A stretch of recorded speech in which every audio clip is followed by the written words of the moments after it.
오늘 하나님의 말씀은 누가복음 16장 19절에서부터 31절까지 말씀입니다.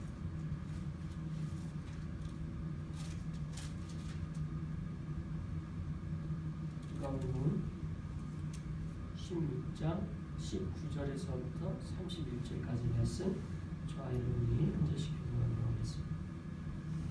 한 부자가 있어 자색옷과 고운 베옷을 입고 날마다 호화롭게 즐기더라.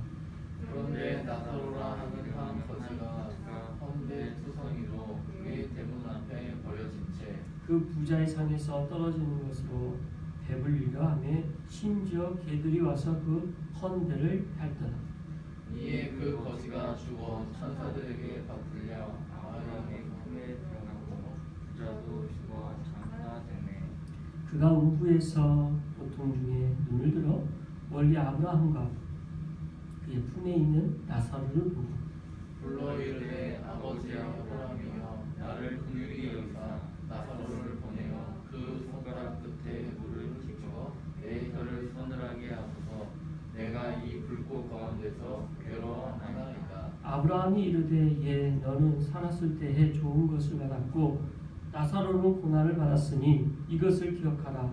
이제 그는 여기서 위로를 받고 너는 괴로움을 받느니라. 그뿐 아니라 너희가 우리 사이에 큰 구렁텅이가 놓여 있어 여기서 너희에게 건너가고자 하되 갈 수 없고 여기서 우리에게 건너올 수도 없게 하였느니라. 이르되 그러면 아버지 여호와는 나사로를 내 아버지의 집에 보내소서. 내 형제 다섯이 있으니 그들에게 증언하게 하여 그들로 이 고통받는 곳에 오지 않게 하소서. 아브라함이 이르되 그들에게 모세와 선지자들이 있으니 그들에게 들을지니라. 이르되 그렇지 아니하나이다. 아버지 아브라함이여 만일 죽은 자에게서 그들에게 가는 자가 있으면 회개하리이다. 함께 이르되 모세와 선지자들에게 듣지 아니하면 비록 죽은 자 가운데서 살아난 자가 있을지라도 권함을 받지 아니하리라 하셨다 하시니라. 아멘. 할렐루야. 이번 한 주도 주님의 은혜 가운데 기쁨과 감사로 하루하루 살아가실 그리스도 이름으로 축원합니다. 오늘 누가복음 16장 말씀은 우리가 가장 익숙한 본문일 수도 있습니다. 어디선가 한 번쯤 설교를 들을 수도 있고 우리가 성경을 읽다가 가장 어렵지 않게 이 본문에 대한 이해를 할 수 있는 그런 본문입니다. 근데 이 본문에서 말하고자 하는 예수님의 비유의 핵심이 어딘가를 오늘 다시 한번 좀 살펴보는 게 필요한 것 같습니다. 왜냐하면 단순한 부자와 나사로 이 두 사람의 비교해서 말씀하시는 어떤 그런 우도함이 아니기 때문입니다. 오늘 이 비유는 지금 바리새인들이 다 있는 그런 가운데 말씀하신 내용이란 말이에요. 그래서 굉장히 여기서 나오는 부자적 이미지가 바리새인에 대한 그런 이미지가 강한 비유로 바리새인들에게 자신에게 있어서는 들릴 수 있었을 것입니다. 또한 우리에게 있어서도 이 부자와 나사로에 대한 비유는 우리 자신이 부자인지 거지인지 우리 어떤 환경에 따라 그렇게 비유에 적용이 되겠죠. 그러면 어떤 의미로 우리에게 말씀하셨는지 한 절 한 절 살펴보시기 바랍니다. 먼저 19절 말씀 다시 한번 보죠. 같이 읽습니다. 시작. 한 부자가 있어 자색옷과 고운 베옷을 입고 날마다 호화롭게 즐기더라. 네, 여기서 이 부자에 대한 첫 번째 묘사는 부자다 이걸로 끝나지 않고 자색옷, 고운 베옷 그리고 호화롭게 즐겼다 이렇게 해서 이 부자가 이 땅 가운데 누리고 있는 환경에 대해서 간단하게 설명하고 있죠. 근데 부자다라는 것은 이제 일단 물질적으로 풍요로 쓸 것을 보여주고 있죠. 자색옷과 고운 베옷이라는 이 옷에 대한 것은요, 이때 당시에는 신분을 보여주는 옷이에요. 이게 자색옷은 특별히 지명되어지는 특별한 사람들이 있게 되고요. 그래서 구약에서 자색 옷이라는 옷을 입었던 그런 느낌의 뉘앙스는 어디서 나오냐? 지금 제사장들이 입었던 또 고운배옷도 그렇고 그런 겉옷과 속옷이 아주 고급진 우복을 입고 있음을 보여주면서 신분상으로도 굉장히 높은 신분상이었다라는 것을 보여주고 있는 거죠. 그러니까 아주 높은 귀족들이 입는 옷이다. 뭐 이렇게 우리가 볼 수 있는 거죠. 그래서 이 부자는 돈도 많았고 명예도 있었고 어떤 그가 가지고 있는 직책도 있었고 또 그가 그런 가지고 있는 것에 대해서 마음대로 즐기고 이 땅 가운데 살았다라는 것을 보여주고 있죠. 그런데 20절 또 다른 인물이 나옵니다. 같이 읽어보죠. 시작. 그런데 나사로라 이름하는 한 거지가 헌데 투성이로 그의 대문 앞에 버려진 채. 자, 나사로라는 사람이 있었는데 이 사람은 완전 거지예요. 근데 그냥 거지가 아니에요. 헌데 투성이에요. 그래서 헌데가 뭐냐? 우리 잘 안 쓰잖아요. 헌데라는 단어가. 그래서 저도 좀 확인해보고 찾아보게 됐는데요.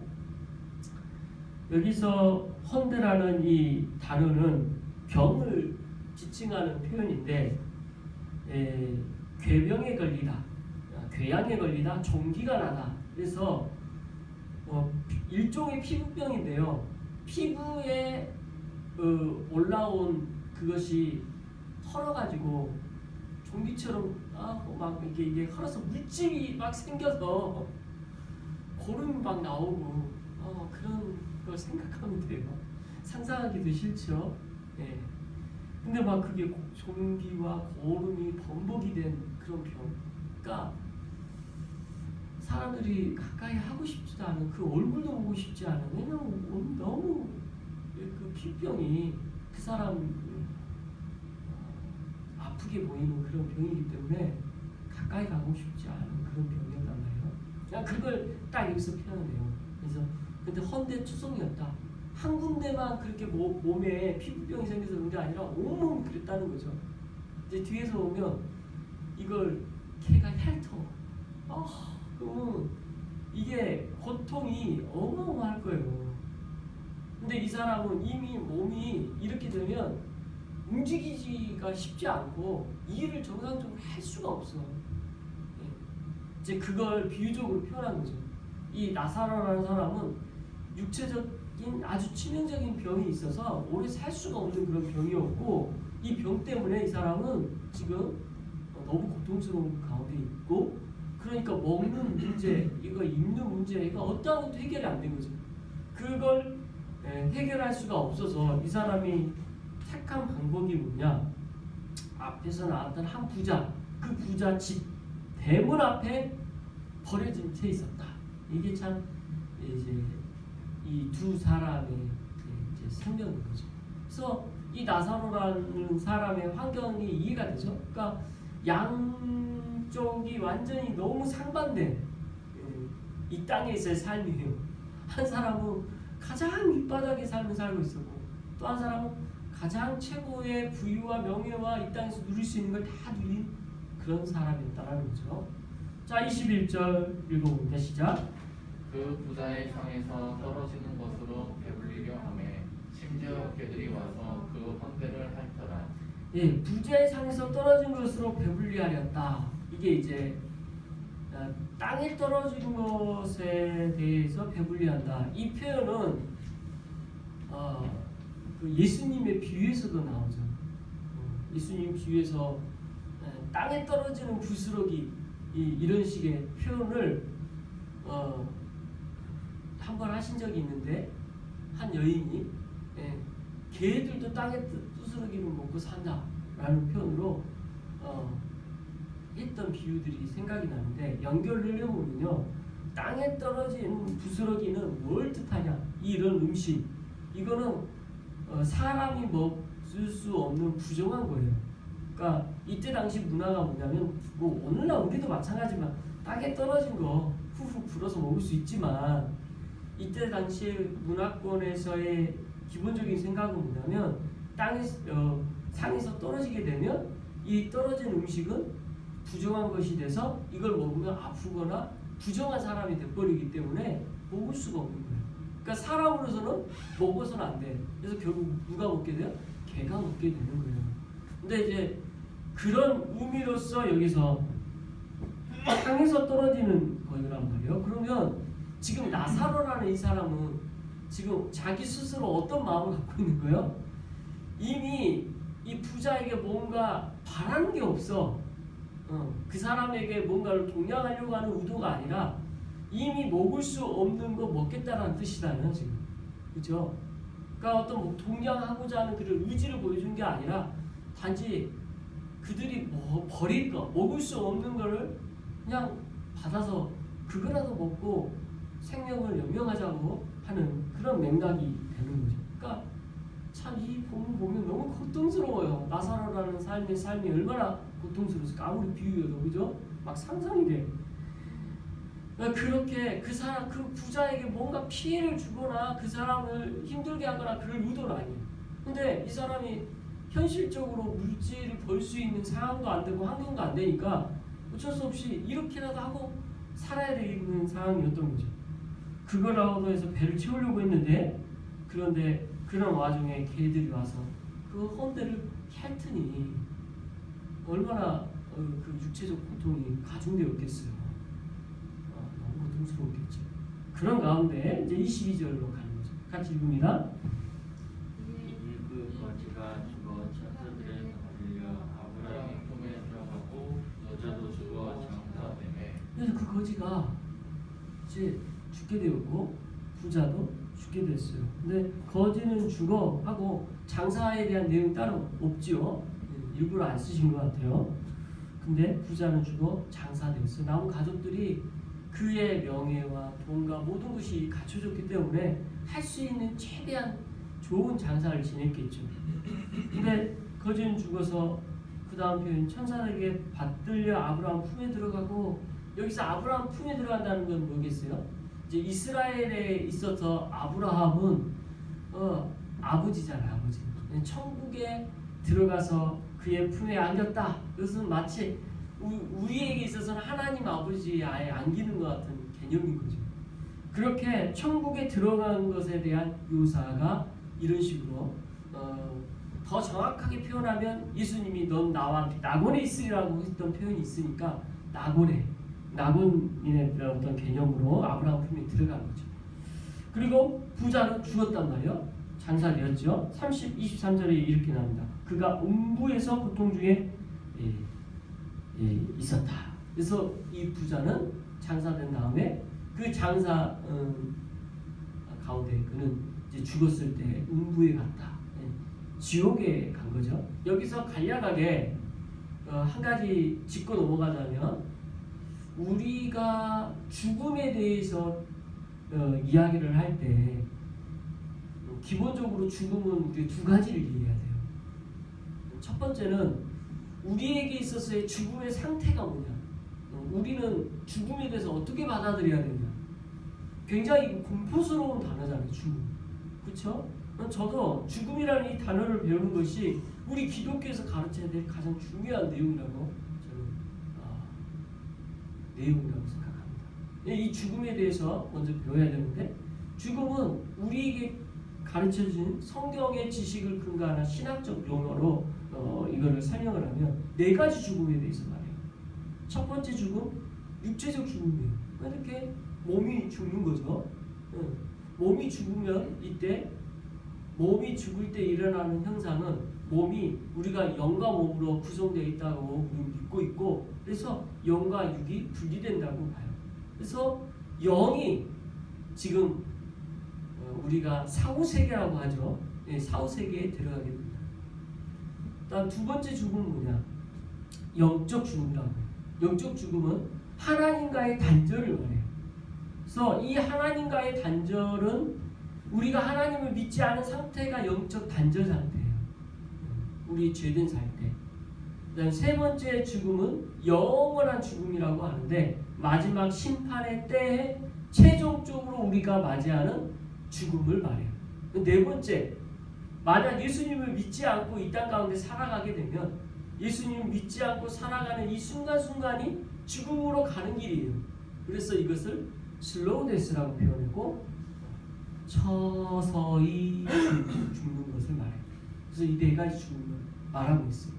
그런데 이 네 가지 죽음에 대하여 우리가 예수님 믿지 않고 죽게 되면 다 이 결론에 가게 되는데 예수님 믿게 되면 다른 결론을 얻죠. 영적 죽음의 상태에서 이 죽음이 하나님과의 단절이었던 죽음이 예수 그리스도를 믿음으로 말미암아 회복돼요. 그래서 영적 죽음의 상태가 아니에요.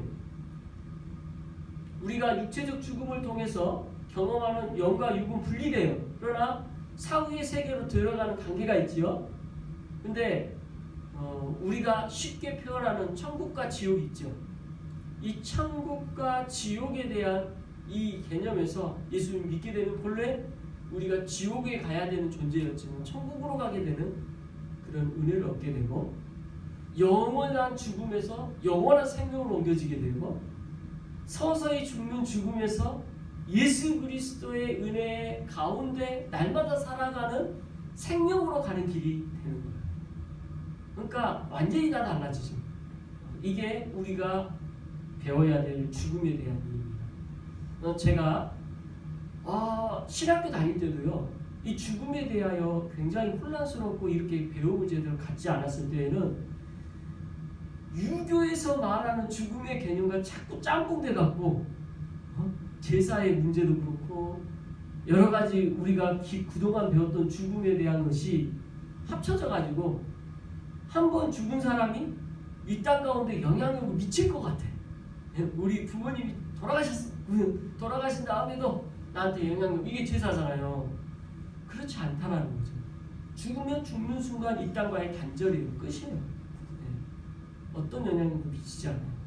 이런 개념들이 실은 우리가 믿고 있는 신앙 안에서도 정확하게 배우지 않으면 혼란스러운 거죠. 오늘 이 내용의 죽음에 대해서 정확하게 아시길 바랍니다. 자, 또 하나의 죽음에 대해서 배워야 될 게 뭐냐면 죽음은 우리가 말하는 사후의 세계에서 우리가 신학적으로 두 가지를 나눠서 설명을 하는데 쉽게 설명을 하면 죽는 다음에 천국과 지옥으로 가는 거 여러분 다 알고 계실 거예요. 근데 천국과 지옥을 간다고 했을 때 이거를 또 나눠요. 어떻게 나누냐? 예수님이 아직 오시지 않은 이 시점, 지금 우리 예수님 아직 안 오셨잖아요. 그리고 언젠가 오셔요. 그죠?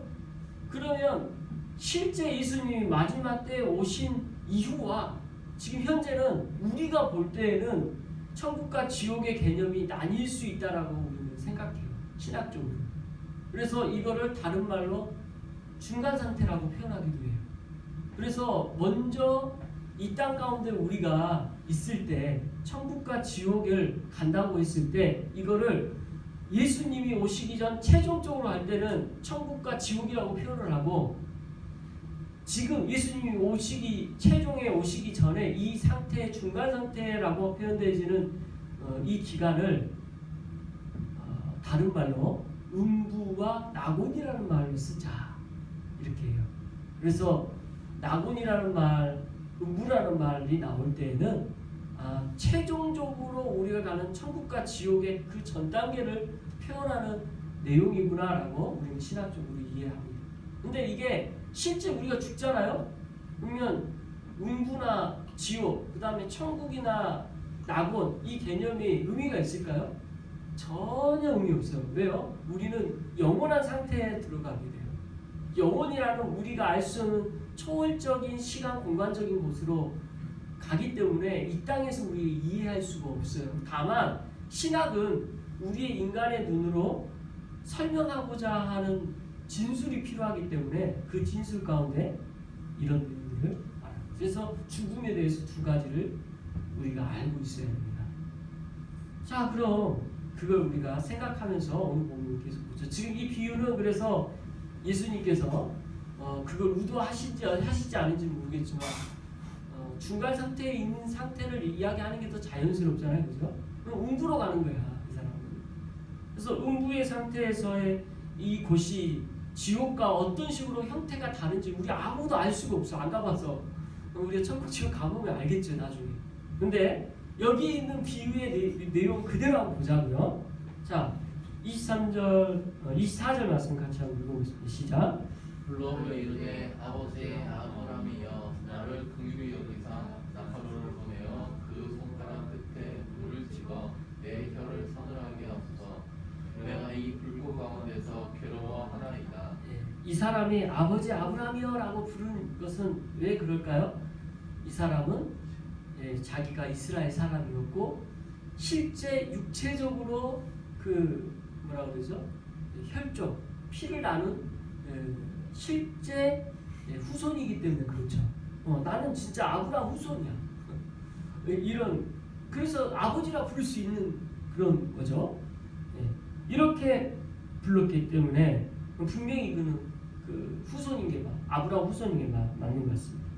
그래서 아버지 아브라함이여 나를 긍휼히 여기사 나를 불쌍히 여겨주셔서 나사로를 나한테 보내어 그의 손가락 끝에 물을 찍어 내 혀를 서늘하게 하소서. 여기서 우리 뭘 알 수 있습니까?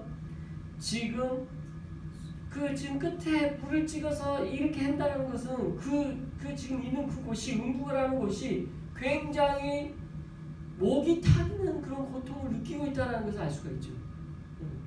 두 번째, 불꽃 가운데 괴로워하나이다.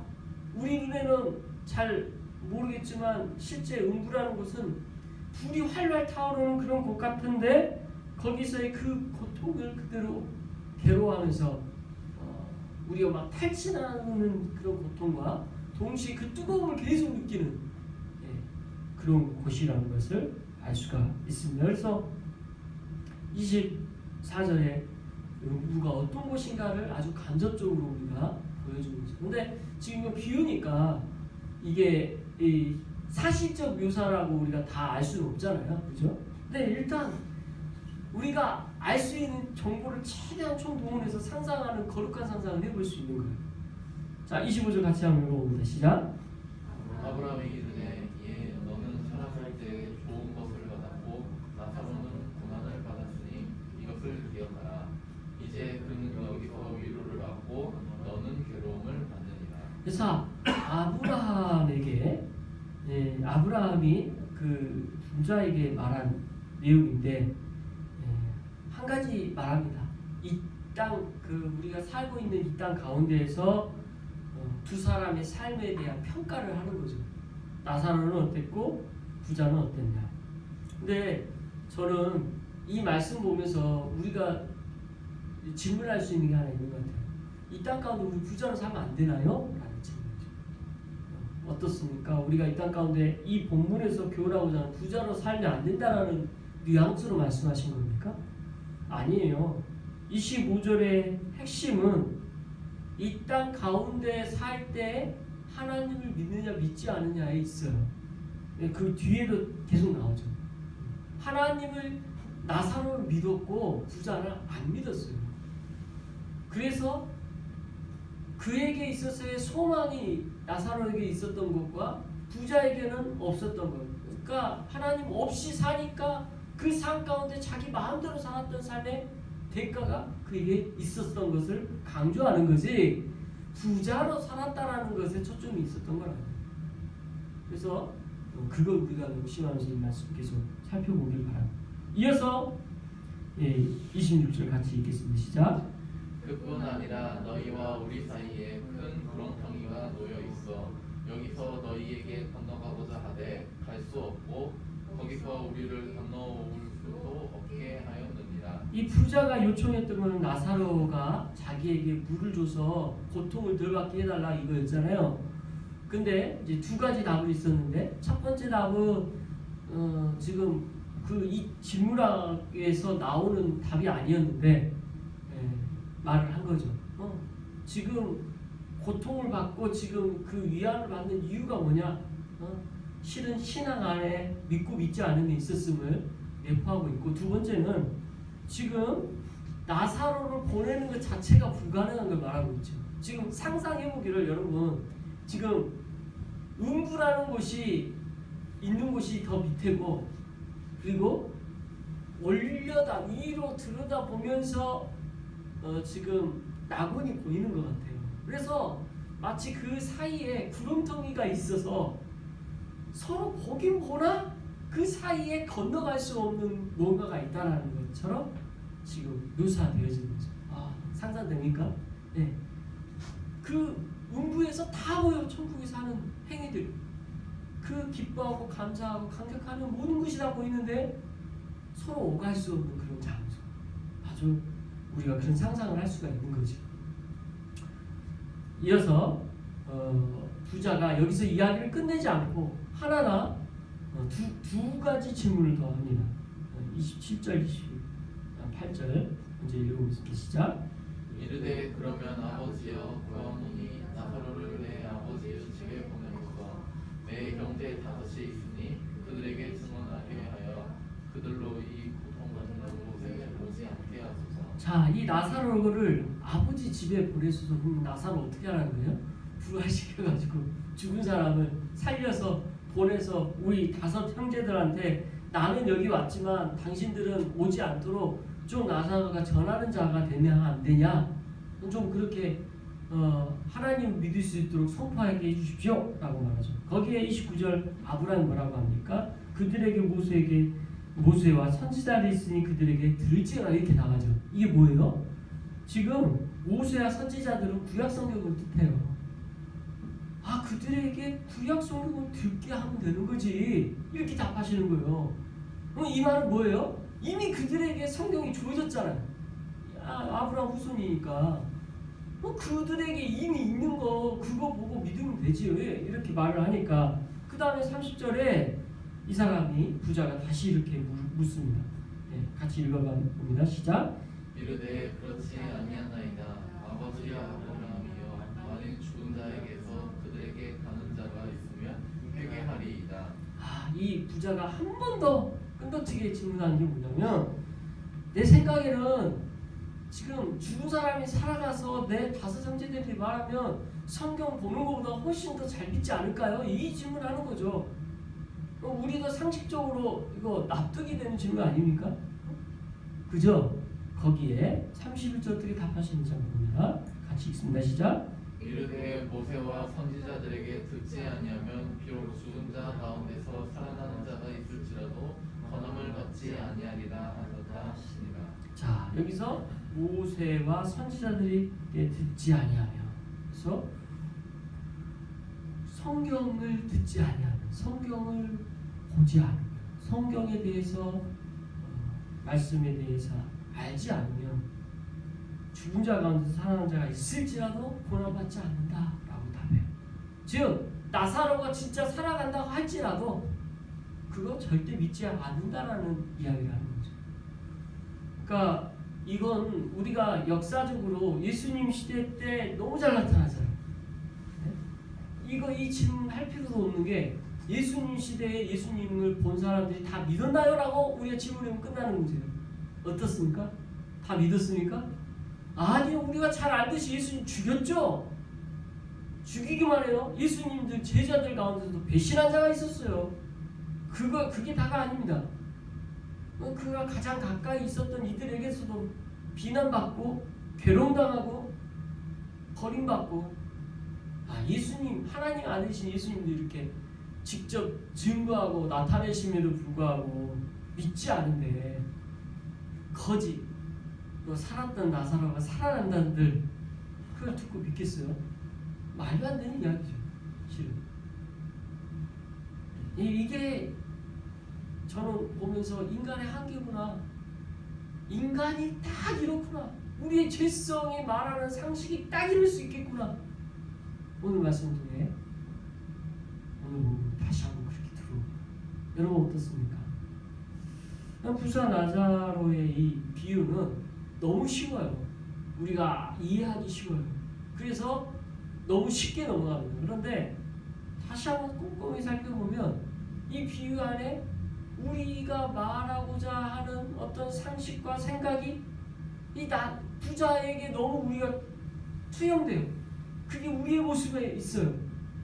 그걸 오늘 말씀을 통해 지적하시면서 이 땅 가운데 우리의 삶을 어떻게 살아야 되는지를 다시 한번 되돌아보게 하는 주의 말씀입니다. 그래서 이 땅 가운데 우리가 하나님을 믿고 사는 것이 무엇이냐, 그리고 만약 부자로 산다고 했을 때 부자로 산다 하더라도 이 땅 가운데 삶을 어떻게 살아갈 것인가에 대한 교훈을 주시는 거죠. 그래서 주님의 말씀을 통해